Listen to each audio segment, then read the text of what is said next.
Tapos na ako humihikambal. Saan ka? Ay, ayan pala, ikaw. O yun, yung tinatanong ko sa iyo. Ano? Kung kailan ka ulit hindi. Ano ba? Nakalimutan ko tuloy yung sasabihin. Ano ba yun? Ano ba yun? Ang sasabihin ko, di ba?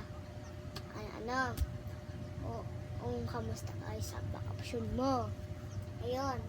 Okay na, Tashi. Okay na. Okay. Tsaka na. Okay lang naman eh. Maaliwalas ba doon sa tinitirahin mo? Siyempre. Aginaan ako ganun eh. Kasi masipag ka, dito nga, hindi. Masipag ka. Oy. Tara na, mag-beach tayo. 5:44 na. Ay, 5:40 pala. Tara na. Mag-beach tayo.